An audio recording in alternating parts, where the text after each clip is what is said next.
भाई जो print media से, इलेक्ट्रॉनिक मीडिया से, वेब चैनल से आज हमारे आमंत्रण पर यहाँ पधारे हैं सभी छायाकार बंधु।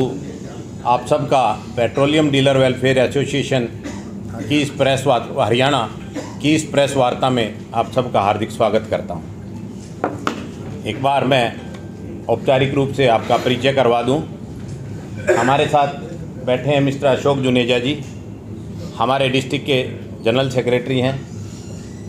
भाई रणबीर देशवाल जी हैं, प्रदेश कार्यकारिणी के हमारे सदस्य हैं।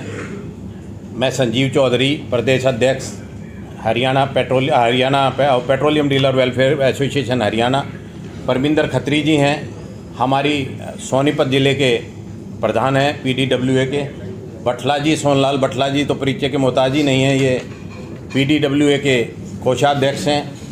हमारे भाई बैठे हैं वाइस प्रेसिडेंट हमारे पानीपत ज़िले के जगमिंदर जैन जी। आज का जो प्रेस वार्ता का मुद्दा है वो डीलर हितों को लेकर जुड़ा हुआ है। हरियाणा प्रदेश ही नहीं, इस पूरे हिंदुस्तान के पेट्रोलियम डीलर केंद्र सरकार व प्रदेश सरकारों की गलत नीतियों के कारण निरंतर घाटे उठाकर पेट्रोल पंप व्यवसाय बंद होने के कगार पर पहुंच चुका है। इसमें सारा दोष प्रदेश सरकार की और केंद्र सरकार की जो नीतियां हैं, जो एक्साइज ड्यूटी है, जो वैट असमानता वैट निर्धारण में है, उसके लिए ये सभी जिम्मेवार हैं। आज का जो मुद्दा है हमारा, हम 15 तारीख को हरियाणा के सभी पेट्रोल पंप पूर्ण रूप से सुबह 6 बजे से लेकर शाम के 6 बजे तक बंद रखेंगे। ये पेट्रोल पंप बंद का हमने निर्णय तेल कंपनियों की तानाशाही व सरकार, केंद्र व प्रदेश सरकार की हठधर्मिता के कारण लिया है। डीलरशिप कमीशन हमारा, महंगाई निरंतर बढ़ती जा रही है, सरकार एक्साइज ड्यूटी लगाकर, वैट टैक्स लगाकर अपने खजाने भरती जा रही है। डीलरशिप कमीशन हमारा 2016 में इंक्रीज हुआ था। उस समय हमारा पेट्रोलियम मंत्रालय, सरकारी तेल कंपनी और हमारी एसोसिएशंस के बीच में एक एमओयू साइन हुआ था तत्कालीन पेट्रोलियम मंत्री के सामने, कि जिसमें ये तय किया गया था कि हर साल तेल कंपनियां और पेट्रोलियम मंत्रालय डीलर कमीशन की वृद्धि करेंगे। 2016 के बाद निरंतर टैक्सों में वृद्धि होती रही, मूल्यों में वृद्धि होती रही, आम जनता त्रस्त और पेट्रोल पंप संचालक त्रस्त। पर सरकार के कानों पे जूं नहीं रेंग रही है। इसी विरोध में अपने घाटे को देखते हुए हमें ये सख्त निर्णय लेना पड़ा कि हम 15 तारीख को सुबह 6 बजे से लेके साय 6 बजे तक हम पेट्रोल पंप हरियाणा के पूर्ण रूप से बंद रखेंगे। ना उस दिन हम तेल कंपनियों से कोई खरीद करेंगे, ना ही कोई बिक्री करेंगे। इसमें एक तो ये मैंने आपको बताया कि डीलर कमीशन का जो मुद्दा था वो पिछले 5 साल से पेंडिंग है।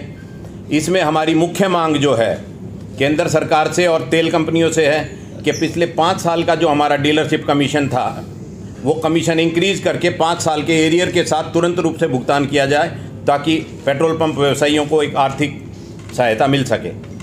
दूसरा मुद्दा है हमारे यहाँ वैट, जो स्टेट वैट है उसमें असमानता है। स्टेट वैट में अब हिमाचल, हमारे जो पड़ोसी राज्य हैं उनमें डीजल पेट्रोल हमारे से सस्ता है, जिससे हरियाणा सरकार भी मुख दर्शक बनी हुई है। हरियाणा स्टेट का रेवेन्यू, जो हरियाणा स्टेट में तेल बिक्री से वैट जनरेट होना चाहिए, वो पड़ोसी राज्यों में सस्ता तेल मिलने के कारण लोग वहाँ से तेल की भरपाई कर रहे हैं, तो वो स्टेट का रेवेन्यू भी लॉस हो रहा है और तेल कंपनियों को प्रोडक्ट का भी लॉस हो रहा है, सेल का। अब जैसे मैं एक उदाहरण दूँ, हिमाचल में हमारे से 8 रुपये लीटर सस्ता डीजल है, 2 रुपये सस्ता पेट्रोल है। पंजाब में 3 रुपये सस्ता डीजल है, 2 रुपये लीटर सस्ता पेट्रोल है। चंडीगढ़ में 5 रुपये 98 पैसे लीटर सस्ता डीजल है और पेट्रोल जो है 1 रुपया 45 पैसे सस्ता है।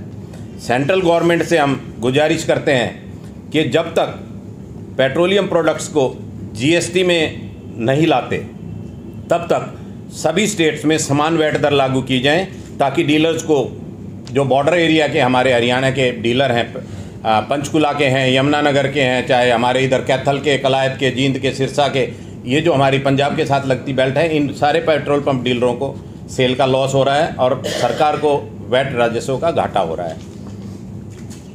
तीसरा मुद्दा हमारा ये है कि दिवाली पर आम जनता को जो पेट्रोल डीजल के रेट घटाकर 10 रुपये और 5 रुपये की राहत दी गई। Petroleum dealer welfare association Haryana सरकार द्वारा, केंद्र सरकार द्वारा उठाए गए इस कदम की सराहना करती है, किंतु इसके विपरीत जो पेट्रोल पंप डीलर थे उनको इस एवज में भारी घाटा उठाना पड़ा।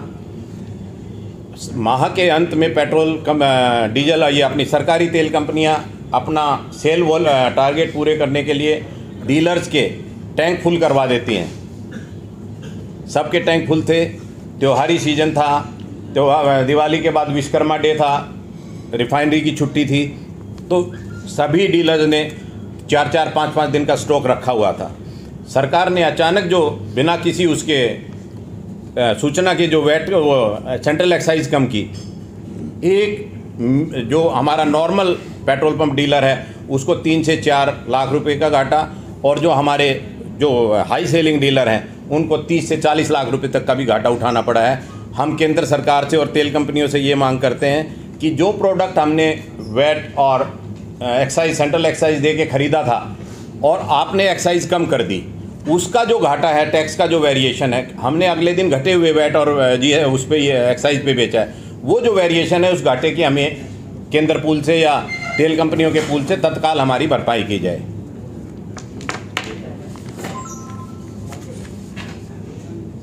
एक और बड़ा गंभीर मुद्दा है, पिछले दिनों मैंने मीडिया के ग्रुप में भी उठाया था। प्रदेश में बायोडीजल, सॉल्वेंट और बेस ऑयल के नाम पर नकली और मिलावटी तेल की बिक्री हो रही है। इसमें गुजरात से ये तेल इंपोर्ट होके आ रहा है बाहरी देशों से नाजायज़ तरीके से, और हमारी इंडस्ट्री में और ट्रांसपोर्टर्स को इस नकली तेल की बिक्री की जा रही है, जिसमें 5 रुपये से 10 रुपये लीटर तक सस्ता परोसा जा रहा है।